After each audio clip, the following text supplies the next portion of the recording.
നാരുട്ടോ സീരീസിലെ ഏറ്റവും ഇൻസ്പിറേഷണൽ ആയിട്ടൊരു ക്യാരക്ടറാണ് റോക്ക് ലീ.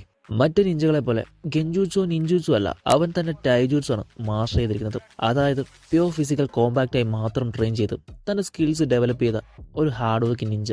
അവന്റെ മെന്ററായ മൈഡ്ഗയാണ് ലീയുടെ ഏറ്റവും വലിയ ഇൻസ്പിറേഷൻ. ഗായ് സെൻസെ പറഞ്ഞ പോലെ A drop can beat A genius through hard work എന്ന ബിലീഫാണ് ലീയെ പുഷ് ചെയ്തിരിക്കുന്നത്. ലീയുടെ ഡെഡിക്കേഷൻ, ഡിസിപ്ലിൻ, മോട്ടിവേഷൻ എല്ലാം കൂടി ചേർത്ത് അവനൊരു ലെജൻഡറി ഫൈറ്ററാക്കി മാറ്റുന്നു. ജൂനിയർ എക്സാം സമയത്ത് ഗാരയുമായിട്ടുള്ള ഫൈറ്റ് നാരുട്ടോയിലെ മോസ്റ്റ് ഇമോഷണൽ ആൻഡ് എപ്പിക് സീനുകളിൽ ഒന്നാണ്. അതിൽ നിന്ന് നമുക്ക് മനസ്സിലാക്കാൻ സാധിക്കുന്നത് ഹാർഡ് വർക്കും വിൽ പവറും നെവർ ഗീവ് അപ്പ് ആറ്റിറ്റ്യൂഡും ഒക്കെ ഉണ്ടെങ്കിൽ ഏത് ചലഞ്ചിനെ നമുക്ക് തോൽപ്പിക്കാൻ സാധിക്കും. ചുരുക്കത്തിൽ പറഞ്ഞാൽ Rock Lee is a simple of effort, hope and true strength.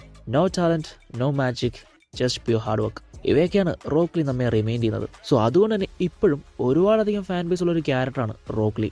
So തോറ്റുപോയി എന്ന് നിങ്ങൾക്ക് തോന്നുന്നിടത്ത് നിങ്ങൾ മനസ്സിലാക്കേണ്ട ഒരു കാര്യമുണ്ട്. യഥാർത്ഥത്തിൽ നിങ്ങൾ നിങ്ങളുടെ മാക്സിമം എഫോർട്ടും ഹാർഡ് വർക്കും ഇതുവരെ യൂസ് ചെയ്തിട്ടില്ല എന്നതാണ്. സോ ഇനി എന്താണ് ചെയ്യേണ്ടതെന്നുള്ളത് ഞാനായിട്ട് പറയണ്ടല്ലോ. സോ നിങ്ങളൊരു റോക്ക് ലീ ഫാൻ ആണെങ്കിൽ let me know in comments. സയൂനാര.